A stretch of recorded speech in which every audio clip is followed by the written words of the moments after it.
পিকে magic food ফ্যাক্টরিতে তোমাদের সকলকে স্বাগত জানাই। ধনে পাতাকে আমরা সবাই সব রকমভাবেই খেয়ে থাকি। কেউ চাটনি খায়, কেউ তরকারিতে দিয়ে খায়, কেউ ভর্তা খায়। কিন্তু আজকের যে রেসিপিটি আমি দেখাবো সেটি হচ্ছে ধনে পাতার আচার। এই আচার সারা বছর আবার স্টোর করে রাখাও যায়। তবে চলো দেখে নাও আমি কিভাবে করছি।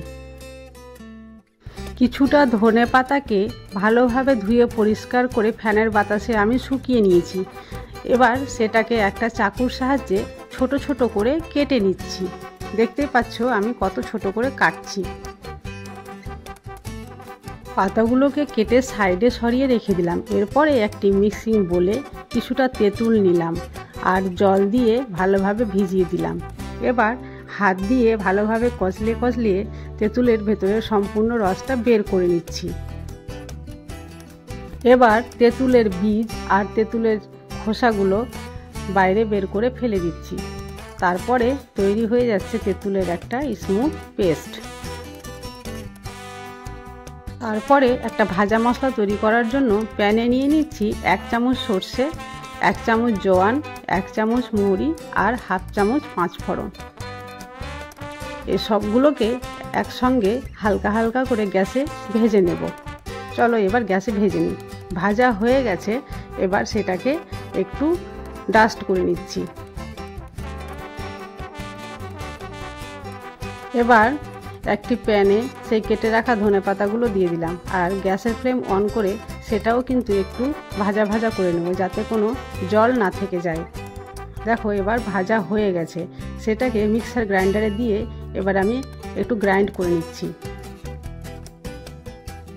গ্রাইন্ড করা হয়ে গেছে। আমি এখানে ধনে পাতাটা একটু মোটা মোটা করে রেখেছি, সেটা টেস্ট কিন্তু বেশি ভালো হয়। এবার গ্যাসের ফ্লেম অন করে একটি কড়াই বসিয়ে দিলাম। কড়াইয়ে দিয়ে দিচ্ছি সর্ষের তেল। সর্ষের তেল গরম হয়ে গেলে দিয়ে দিচ্ছি শুকনো লঙ্কা, কেটে রাখা আদা আর রসুন। তারপরে একটু নেড়েচেড়ে দিয়ে দিচ্ছি কয়েকটা কারি পাতা। তারপরে আবারও ভালোভাবে নাড়াচাড়া করে দিয়ে দিচ্ছি গ্রাইন্ড করে রাখা ধনে পাতা। একটু ভাজা ভাজা হয়ে গেলেই এখানে দিয়ে দিচ্ছি 1 চামচ লবণ। তোমরা তোমাদের স্বাদ অনুযায়ী দিলেই হবে। এরপরে নাড়াচাড়া করে দিয়ে দিচ্ছি তেঁতুলের পেস্ট দিয়ে দেওয়ার পরে আবারও ভালোভাবে নাড়াচাড়া করতে হবে। ধনে পাতার আচার যখন একেবারে শুকনো হয়ে যাবে তখন সেই গুঁড়ো করে রাখা ভাজা মশলাটা দিয়ে দিতে হবে। তারপরে আবারও ভালোভাবে নেড়ে নিচ্ছি। এবার এখানটায় আমি শেষে দিয়ে দিচ্ছি 1 চামচ গুড়। এই গুড়টা দিলে টেস্ট কিন্তু আরও ভালো হয়। তবে তোমরা যদি কেউ মিষ্টি পছন্দ না করো তাহলে না দিলেও হবে। আমি কিন্তু এখানটায় দিয়েছি। এবার দেখো আচারটা কত সুন্দর হয়েছে দেখতে, খেতেও কিন্তু খুব সুন্দর হয়। আর এটা তোমরা স্টোর করে সারা বছর রাখতেও পারবে।